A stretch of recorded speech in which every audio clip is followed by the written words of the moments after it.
So you've suffered an injury that's left you sidelined, frustrated, and in pain. Eager to regain your daily function and or get back in the game, you feel as though you've tried it all and nothing seems to work. But what if there was a proven roadmap to expedite your recovery and bounce back stronger than ever? Welcome back, I'm Danny Farrow, and in this video, we're gonna go over the importance of recovering from injury correctly, some common mistakes that people do when attempting to recover, and what you can do instead to get back to moving as efficiently as you can. So the body is smart and it's always going to adapt. If you've seen any of my other videos, that's what we're always talking about. The body adapts. We have to give it proper stimuli to adapt in a way that's beneficial to us, because it'll also adapt to doing nothing or living in a sedentary way. So the importance of recovering correctly, or some of the dangers of not doing so, first is you are more prone to re-injury. If you do go back to playing a sport or just attempting to live a more active lifestyle, if you didn't heal properly, you're more prone to injure that same area again. Second is continued pain. If it wasn't properly rehabilitated in the first place, it'll continue to hurt and be a nagging, lingering pain. Third is reduced strength and stability in the area of injury. I'll go into more detail on this when we talk about what you should be doing, but when an injury is healing, it builds up scar tissue in a sort of matrix, but it's pretty random, so all of the tissues are not running together smoothly. And so this kind of tissue can't handle too much load, but if we're not giving it stimulus to do more, then it won't. So it'll result in not only decreased strength and stability, but fourth, it'll result in decreased mobility and range of motion. Scar tissue is stiff and intentionally decreases mobility to prevent the area from being injured again. You can sort of think of it as a cast around your tissues.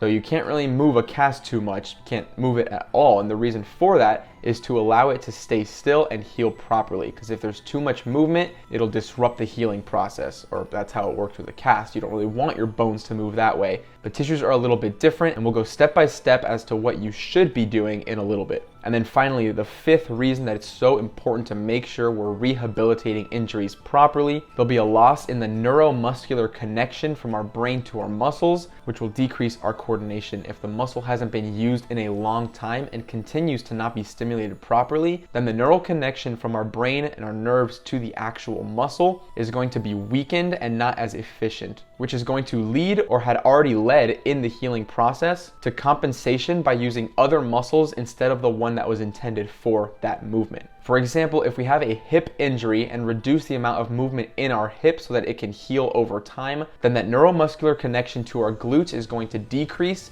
and we're going to compensate by extending our hips with our hamstrings instead of our glute, which is going to exponentially tighten up the hamstrings and weaken the glutes over time, as the hamstrings were never meant to be the primary extenders of the hip, but the glutes are. So there's two types of injuries that can occur. There's acute injury and chronic injury. I've referenced these in previous videos, but simply put, an acute injury is one that happens suddenly and quickly as a result of an awkward or unexpected position that the body was not prepared to enter into. Whereas a chronic injury is one that happens from overuse, or as I more accurately like to say, improper use that occurs over time. An example of an acute injury would be a sprained ankle. An example of a chronic injury would be something like tendinitis. Now, it's important to remember that a chronic injury should not be confused with a recurring acute injury. So a recurring acute injury could be repetitively spraining your ankle. So acute and chronic injuries should be handled slightly differently in their rehabilitation process in order to maximize the efficiency of our recovery and get back to moving as quickly as possible. And though it's important to know what you should be doing, it's equally, if not more important, to know what to avoid. So here are some common mistakes that people who are attempting to recover from injury may make. The first is stretching immediately after acute injury or exclusively without any other rehabilitation processes. The reason this can be a huge issue, especially immediately after acute injury, is because there's already inflammation and tearing that has occurred in the tissue. So either stretching that area or the surrounding area is going to apply tension and force to the injured area and cause even more strain and inflammation to occur. Now, the reason I say stretching exclusively is also an issue is because all that's going to do is actually decrease the nerve response and nerve signal of pain and basically numb you to think that it's okay to be in this position when your muscles and other tissue are not actually capable of being there safely. That's why it's so important to build up strength through length, not just length, because muscles are no good if they're long but not strong. Another common mistake is returning to training too quickly. So I understand that it's frustrating to be out and not being able to exercise or play your sport for a long period of time, but it's important to follow the necessary steps in the recovery process. If not, we're going to see either that chronic injury continuing or those recurring acute injuries over time. We're just going to continue to get hurt and never be able to properly heal and strengthen that area. The next common mistake is kind of the opposite of the last one, is waiting until the pain is completely gone before returning to any form of exercise or training. The reason this is not a good idea is because the way that pain actually dissipates over time is by stimulating use of the muscle or tendon or tissue that has been damaged. If that scar tissue is allowed to fully grow back and solidify in that matrix kind of random mesh, then the joint or tissue is going to be weaker and less mobile than if you had stimulated to break up and form in a more smooth and linear pattern. And then finally, the last most common mistake that almost everybody does is icing way too much. Now at this point, there's actually a lot of controversy about icing at all, even immediately after acute injury, but I won't go too much into detail there or the recent studies that are being done, but it's common that the ice stays on either too long right after acute injury or in the days ahead. It's continuing to be iced over and over again, 15 minutes on, 15 minutes off. That's what was recommended oftentimes back in the day. I know when I was getting injured back in high school and college, that was the protocol. It was on your off days or after practice, ice for 15, take it off for 15, put it back on for 15, and just kind of do that for an hour or so. This is no longer the recommended protocol at all. Ice is going to reduce the inflammation, decrease blood flow, and increase the amount of time that is necessary for recovery. The body causes swelling and inflammation for a reason. It's because cells, healing cells, and blood is rushing to the area to give aid to the damaged tissue. If we choose to slow down that process with ice, then we're also slowing down our recovery process and increasing the amount of time that we'll be out. Now, before I get into the proper protocol for recovering from acute or chronic injury, if you're enjoying this video, don't forget to subscribe and obliterate that like button so this video can get pushed out to as many people as possible so we can continue to help them develop in their athleticism and pain-free ability. Thanks for doing that. And if you want personal private coaching from me, feel free to shoot me an email and we'll be in contact. My email is on my YouTube channel, so you can check it out there and we can begin working on a program to help you achieve your potential and move as functionally and efficiently as you can. So now what we've all been waiting for, we'll take a look at the 4 different stages of injury recovery and the specific protocols that you want to do within each one. So the first stage is going to be the rest and protect stage. And this is going to last anywhere from the moment of injury up to 4 days after the injury. The most important thing here is going to be to stabilize the joint and keep it from moving too much or getting even more damaged by having too much force applied to it too soon. To do this, you can wrap up the joint in which the injury occurred or the muscle or tissue, whatever the injury is, to compress it and increase the stability. Now, don't wrap it too tight to the point where it's a tourniquet. You need blood flow and you still need those cells to be moving to the area to promote the healing process. But in the first few days, as inflammation is going down, you want to make sure it's stable and only be doing very light, subtle movements, just enough so that the joint doesn't become too stiff, but not so much that you're causing further damage. Within the rest and protect stage, you want to be completely avoiding pain. You shouldn't be experiencing any pain at all in your movements. Obviously, you will experience pain if you move too much because you're injured. So stay away from pain in this stage. Do not load the joint and stay away from any kind of sport or training of that joint.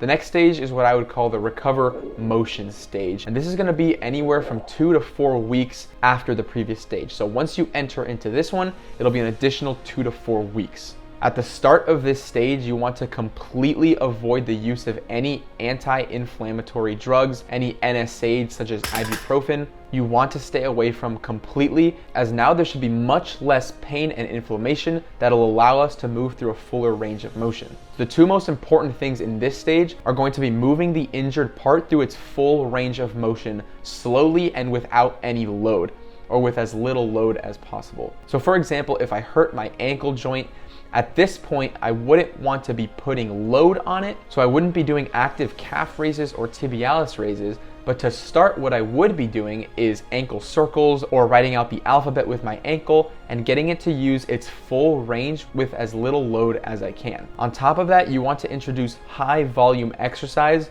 with little to no load, as well as some isometrics to build up the stability of the area and promote blood flow and recovery. Again, going back to the ankle example, you would want to do forward and back dorsiflexion, plantar flexion, ankle bends with no weight. So this isn't a calf raise. You don't want to be standing up, but sitting in a chair or a bench and just pumping your ankle basically, probably around 30 reps at a time and between 4 and 5 sets of this. For the isometrics, this could be something like a calf raise, but holding the calf raise position. And if on a 0 to 10 pain scale, you're more than a 2 or even a 3, then you don't want to do this. You might still be in the previous rest and protect stage. So for the isometric hold, you want to get into a contracted position of the joint or muscle that was injured and just hold it for 45 seconds at a time. So you can also do that for 4 or 5 sets to again increase the strength and promote blood flow and healing. So the next stage after those 2 to 4 weeks of the recover motion stage is going to be the recover strength stage, which is going to be another 4 to 8 weeks after we've recovered motion. So now that we've maintained a full range of motion from the previous stage and regained some of the foundational strength and movement, we're now going to move into some heavier isometrics. So continuing with the ankle example, for a calf raise, this time we would be maybe holding a couple dumbbells or having a barbell on our back, increasing the load to a decent amount where we're really feeling it by the end of the 45-second hold, or maybe even less. Maybe it's only a 30-second hold this time.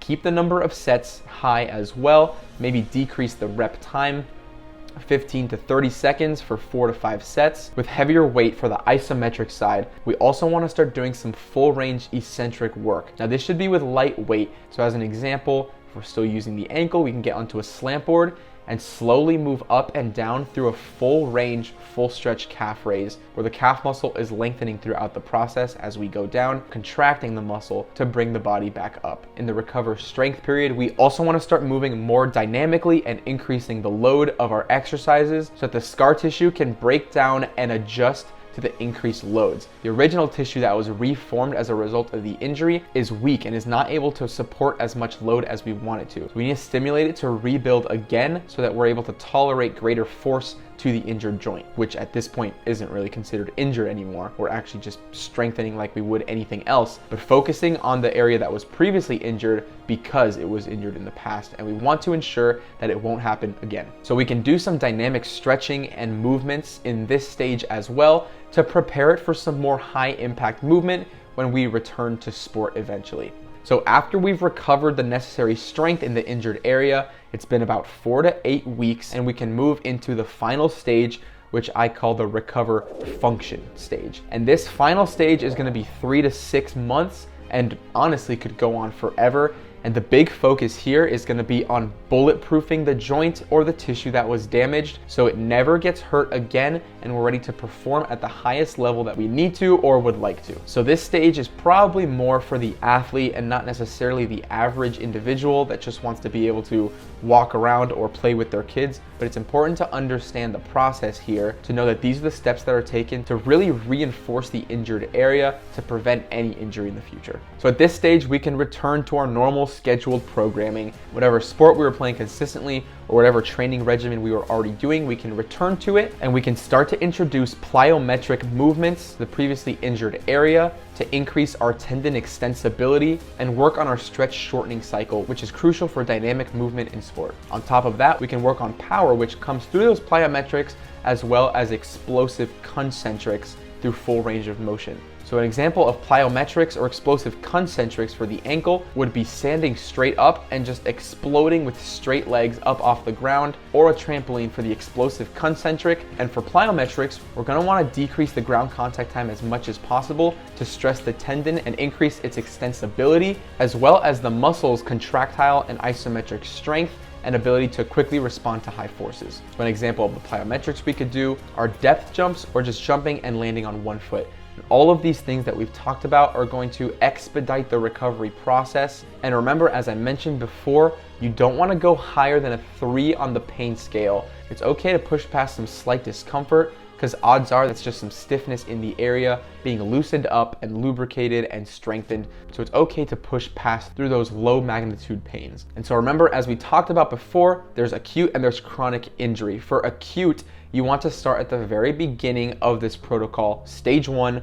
rest and protect, and that's going to be anywhere from 1 to 4 days, and then you can move into the recover motion stage. But you want to be careful not to enter into it too quickly, or you're going to reignite the pain and injure it even further. For chronic injuries, however, you want to start somewhere in between the recover motion and recover strength area, with a bigger focus on the recover strength. If the pain is too bad in your chronic injury, then stick to more of the high rep, low load contractile movements or the light isometrics to just increase the blood flow before you start moving on to the eccentric movements or high weight isometrics. You may have been told that for chronic injuries, you just need to rest and wait it out and then eventually return back into sport.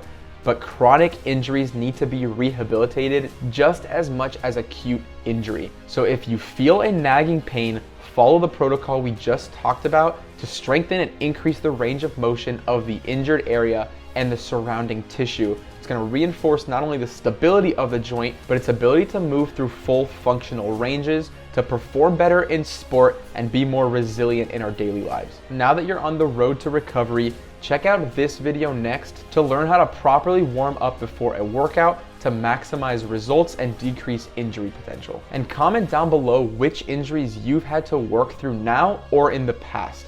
I'll see you over there. Go be human.